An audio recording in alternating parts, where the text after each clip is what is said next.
Yes, she passed away this morning, or maybe last night. A neighbor discovered her a few hours ago. I'm very sorry for your loss." A heavy load of guilt pressed onto him. Garrison had truly meant to spend more time with his grandmother after returning from Uganda. He had wanted to, but with medical appointments to remedy his malaria, followed by job interviews to remedy his bank account, several months had passed and he'd only managed one visit down there so far, and that was just one quick stop on a day trip with his roommate. He had planned to surprise her on Thanksgiving and spend the whole week with her. But now it was too late. "What happened?" he asked weakly.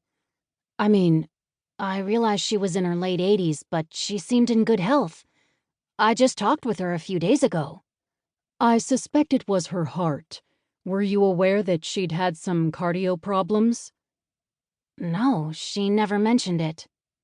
He continued trudging up the last flight of stairs. "Yes, well, she mentioned it to me late last summer. That's when she came in to make some changes regarding her estate. I suspect she knew that she wasn't long for this world." "I had no idea. She always seemed so cheerful and energetic." Garrison felt tears filling his eyes as he pictured the old woman working in her garden, surrounded by her motley crew of cast-off cats. He punched his fist against the door.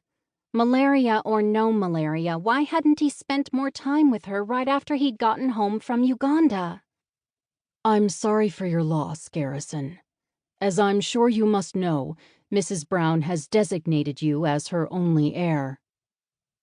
Garrison sighed at the word heir. Poor Graham, like him, pretty much had nothing. Besides her cats, that is. "Yes, well, Graham and I don't have many other relatives. So I'm hoping that you can come to Vancouver and help sort things." "Of course," Garrison agreed as he slid his key into the deadbolt of Randall's door. "I'll get down there as soon as possible. Maybe by tonight if I can catch a bus in time." "Tomorrow is soon enough." Mr. Miller gave some details regarding Graham's wishes for her funeral and interment. "I've already contacted her pastor.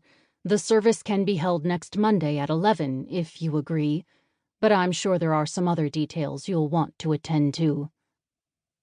"Right." Garrison stepped into his friend's apartment, pausing to jot down some notes along with some phone numbers. "I'll call you when I get into town. Probably tomorrow," he told the lawyer. They wrapped up the dismal conversation. Then Garrison closed his phone and slumped into the well-worn leather recliner. Leaning forward with head in hands, he allowed his tears to flow. An old part of him felt ashamed. Crying like this seemed unmanly. But then he remembered something a Ugandan friend once told him. A real man is not afraid to shed tears.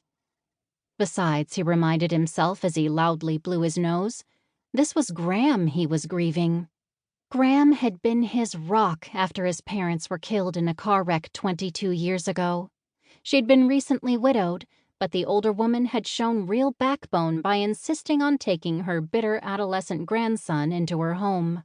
She'd barely known Garrison at the time, and yet she had persistently loved him, through thick and thin. And there had been a lot of thin. But despite his deep-rooted rebelliousness and sassy back-talking habits, she refused to give up on him.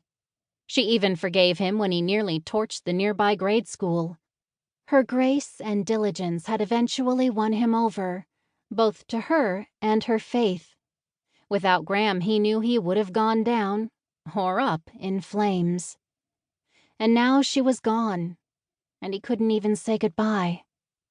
"Hey, man!" Garrison's roommate called out a greeting as he came into the apartment with a pair of grocery bags in his arms.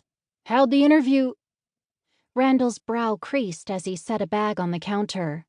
"What's wrong?" "My grandmother."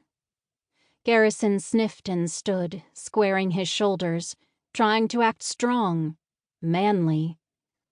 "Her lawyer just called. Graham passed away this morning." "Oh, man. I'm so sorry." Randall